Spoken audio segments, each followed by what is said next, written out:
जब माया को पता चला कि एक महागुरु है जिसका नाम सन ऑफ नरसिम्हा है और उसने ही उनकी मदद की है, तो वो सोच में पड़ गई। उसे समझ नहीं आ रहा था कि आखिर क्यों एक महागुरु बिना किसी बात के उनकी मदद करेगा। तभी केतन ने कुछ ऐसा कहा जिसे सुनकर माया ही नहीं बाकी सब भी चौंक गए। केतन ने बताया कि ऐसा भी तो हो सकता है कि वो महागुरु उसकी बहन माया में इंटरेस्टेड हो। माया ने इस बात का विरोध किया। ये कैसी बात कर रहा है तू केतन? वो महागुरु है, इसका मतलब वो कोई बुजुर्ग इंसान होगा, और एक बूढ़ा व्यक्ति क्यों मुझ में इंटरेस्टेड होगा? केतन व्यंग में थोड़ा सा मुस्कुरा दिया। सब हैरत में उसकी तरफ देख रहे थे। पायल से रहा नहीं गया और उसने भी पूछ ही लिया, तेरे कहने का मतलब है कि एक बुजुर्ग महागुरु हमारे परिवार की बड़ी बेटी मतलब दीदी को पसंद करता है? लेकिन ऐसा कैसे हो सकता है? जैसा दीदी ने अभी कहा, वो एक बुजुर्ग होगा और उसे दीदी में कैसे इंटरेस्ट हो सकता है? केतन चुप खड़ा रहा। पवन ने भी पूछा, सही कह रही है माया और पायल। अब कुछ कहेगा भी या यूं ही खड़े खड़े मुस्कुराता रहेगा? तुझे क्यों लगता है कि ऐसा कुछ हो सकता है? ऐसा भी तो हो सकता है कि उस महागुरु को यंग लड़कियों में इंटरेस्ट हो। इसमें इतनी बड़ी बात क्या है? आखिर केतन ने अपनी चुप्पी तोड़ ही दी। माया केतन की बात सुनते ही दंग रह गई। जायसवाल परिवार में ऐसा क्या था जिससे महागुरु ने उनके साथ ऐसा व्यवहार किया, उनकी इतनी मदद की और राणे परिवार जैसे शक्तिशाली परिवार को उनके सामने झुकने पर मजबूर कर दिया था? देखा जाए तो जायसवाल परिवार में सिर्फ माया अपनी खूबसूरती के लिए मशहूर थी। उसके अलावा उनकी पोजीशन इतनी स्ट्रांग नहीं थी कि बाकी कोई परिवार उनके बारे में सोचे। उनसे डरना तो दूर की बात है। और यहां एक महागुरु था जिसे उनके जायसवाल परिवार में जाने ऐसा क्या दिख गया जो बाकी कोई नहीं देख पाया। कहीं केतन की बात सच तो नहीं? कहीं सच में उसे भी तो उसी एक चीज में इंटरेस्ट नहीं है जिसमें बाकी के परिवारों को भी था और जिसके लिए जायसवाल परिवार मशहूर भी था? माया की खूबसूरती। माया की भौहें धीरे धीरे आपस में जुड़ गईं। अगर वास्तव में ऐसा होता तो जायसवाल परिवार भी उस व्यक्ति की गुडविल को एक्सेप्ट नहीं कर सकता था। केतन ने सिर हिलाया और मजाक में कहा, आप लोग सोच रहे हैं कि एक महागुरु जो इतना बुजुर्ग होगा वो ऐसा कैसे सोच सकता है? मान लो अगर सन ऑफ नरसिम्हा उतना बूढ़ा नहीं बल्कि छोटा हुआ तो, और उसकी उम्र माया दीदी आपकी उम्र के बराबर ही हुई तो? माया चौंक गई। तो क्या? केतन ने तुरंत जवाब में दूसरा सवाल पूछा, तो ये कि अगर ऐसा हुआ तो क्या आप उसके बारे में सोचोगी? माया ने केतन के सिर पर टपली मारते हुए कहा, बकवास मत कर, कुछ भी बोलता है। केतन ने अपना सिर नीचे किया और मुस्कुरा दिया। भले ही आपको उस महागुरु में कोई दिलचस्पी ना हो दीदी, लेकिन वो तो आपकी जिंदगी में आ ही चुका है, या यूं कहूं कि दोबारा आपकी लाइफ में एंट्री मार चुका है।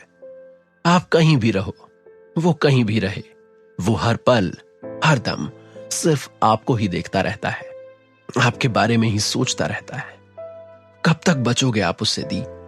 एक ना एक दिन आपको भी एहसास हो ही जाएगा कि आप दोनों सिर्फ और सिर्फ एक दूसरे के लिए ही बने हो। केतन ने मन ही मन सोचा, दीदी तुम बच नहीं पाओगी। जायसवाल परिवार का मामला सुलझने के बाद केतन ने कार्तिक के साथ मुलाकात की। कार्तिक राणे परिवार के विनम्र रवैये से हैरान था। क्या जन्मजात महागुरु मतलब कार्तिक ने वास्तव में राणे परिवार को इतना डरा दिया था? कार्तिक की नजर में वो सिर्फ एक जन्मजात महागुरु था। हालांकि वो पहले से ही राणे परिवार में बहुत शक्तिशाली था। जैसा कि अपेक्षित था, केवल एक शक्तिशाली व्यक्ति ही लोगों को उकसाने की हिम्मत नहीं कर सकता था। अपने पिछले जीवन में उसके पास कुछ भी नहीं था। उसे अपमानित और प्रताड़ित किया गया था। अब वो सब कुछ नियंत्रित करना चाहता था।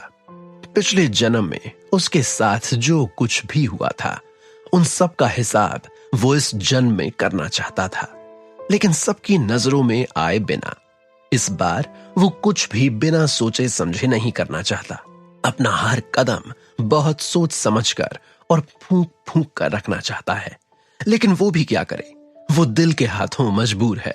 जैसे ही माया का नाम आता है और माया के चेहरे पर हल्की सी भी शिकन आती है तो कार्तिक अपना आपा खो देता है।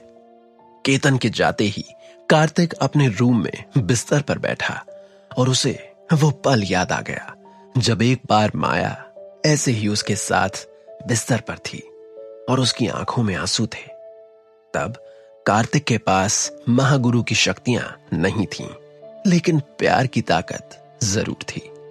कार्तिक ने उसे अपने पास बिठाया और पूछा, क्या बात है? जिस माया को मैं जानता हूं वो इतनी कमजोर नहीं। माया ने अपने आंसू पोंछे और कार्तिक की नीली आंखों में झांकते हुए कहा, माया सिर्फ एक ही बात पर कमजोर हो सकती है, जब भी उसके प्यार को बेइज्जत किया जाता है।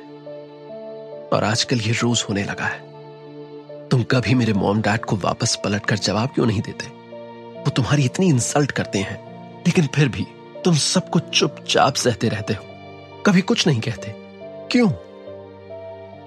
क्योंकि वो तुम्हारे माता पिता हैं और तुमसे जुड़ी हर चीज मुझे बहुत प्यारी है। और फिर उनकी चिंता भी ठीक है, वो तुम्हारे मॉम डैड है। और अगर तुम्हारी भलाई के बारे में वो नहीं सोचेंगे तो और कौन सोचेगा? तुम बहुत अच्छे हो कार्तिक। पता नहीं मॉम डैड ये बात कब समझेंगे, जाने कब वो तुम्हारे अंदर के इस अच्छे को देख पाएंगे जो मैं देख सकती हूं।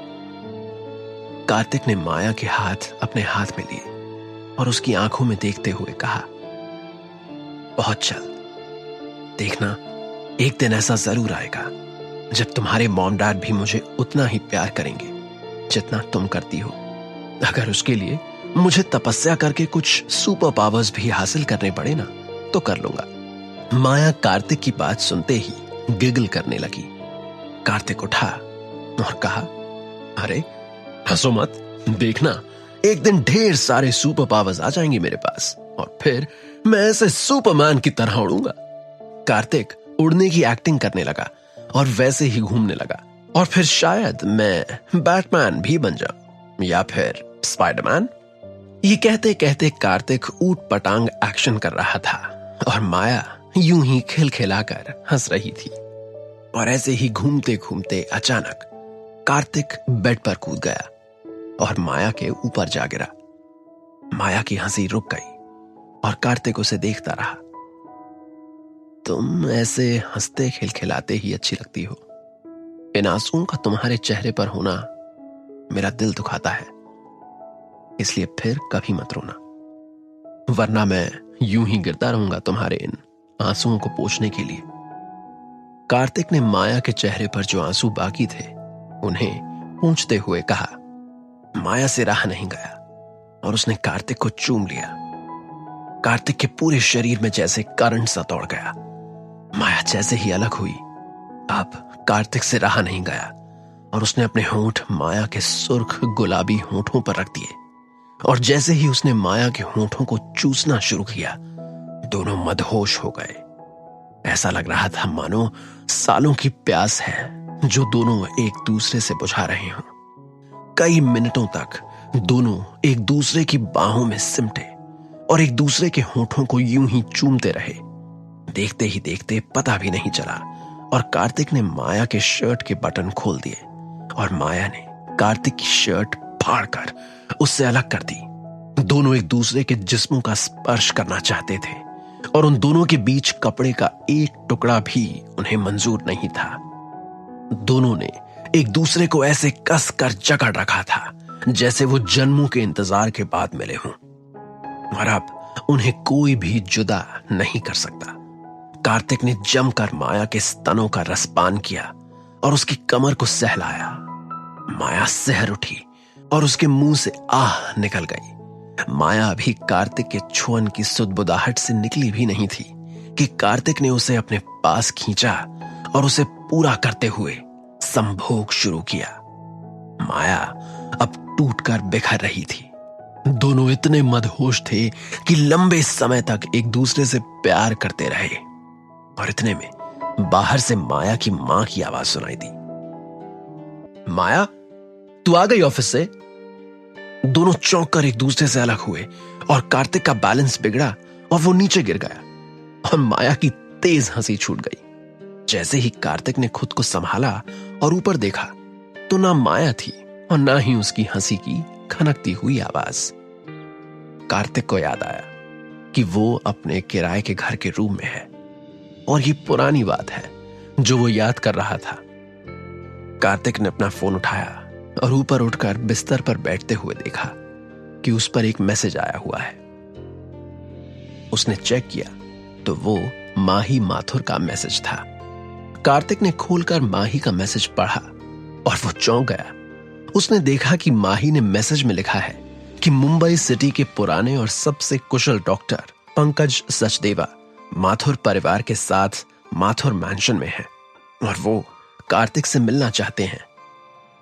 तो क्या थोड़ा वक्त निकालकर कार्तिक उनसे मिलने माथुर मैंशन आ सकता है? कार्तिक ने एक पल के लिए सोचा और फिर तुरंत ही हां में जवाब दिया और फिर तैयार होकर माथुर मैंशन के लिए रवाना हो गया। मिस्टर कार्तिक मेहरा, तो आखिरकार आपसे फिर से मुलाकात हो ही गई। मैं बता नहीं सकता कि इस वक्त मैं कितना ब्लेस्ड फील कर रहा हूं आपसे मिलकर। विवेक सचदेवा, जो माथुर परिवार के साथ माथुर मैंशन में ही था, उसने सम्मान पूर्वक कार्तिक का हाथ थाम लिया। कार्तिक ने लापरवाही से अपना सिर हिलाया और फिर उसने पंकज सचदेवा को अपनी ओर चलकर आते हुए देखा। You are imperial medical hand Pankaj Sachdeva, old skilful doctor, Kartik ने कहा। जब वो अपने पिछले जन्म में डॉक्टर था तब उसने सुना था कि Pankaj Sachdeva imperial medical hand के नाम से परिचित थे। देश के सभी डॉक्टर्स इंपीरियल मेडिकल हैंड, जिनके पास उत्कृष्ट चिकित्सा कौशल था, उन्हें अपना आदर्श मानते थे। इंपीरियल मेडिकल हैंड तो सिर्फ एक नाम है मिस्टर मेहरा। आपकी उम्र और आपके द्वारा दिए गए नुस्खे की तुलना में मुझे पता है कि मैं आपके जितना अच्छा नहीं हूं। पंकज सचदेवा ने हाथ बढ़ाने की पहल की। कार्तिक मुस्कुराया और उसने पंकज सचदेवा से हाथ मिलाया।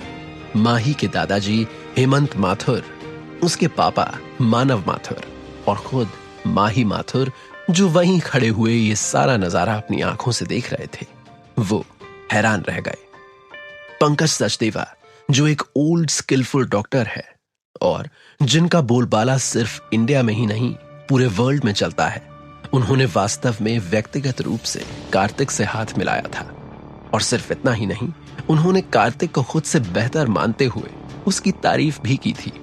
बाकी सभी वहां खड़े हैरानी से देख रहे थे कि पंकज और कार्तिक दोनों आपस में ऐसे बात कर रहे थे जैसे वे एक ही पीढ़ी के हों। उसने यहां तक कहा कि उसका चिकित्सा कौशल कार्तिक जितना अच्छा नहीं था। क्या कार्तिक वास्तव में इतना शक्तिशाली था कि पंकज सचदेवा को खुद पर शर्म आ रही थी? पंकज सचदेवा से इस तरह की प्रशंसा प्राप्त करने के बाद कार्तिक बिल्कुल भी घबराया हुआ या असहज नहीं था। क्या उसका रवैया बहुत ठंडा और इनअप्रोप्रिएट नहीं था? डॉक्टर सचदेवा, क्या आप मेरी चापलूसी कर रहे हैं? कार्तिक ने बहुत ही कैजुअली कहा। पंकज सचदेवा ने अपना सिर हिलाया और सकारात्मक रूप से कहा, मुझे पता चल गया था कि आपके चिकित्सा कौशल मेरे द्वारा दिए गए नुस्खों को देखकर मेरे से बेहतर थे।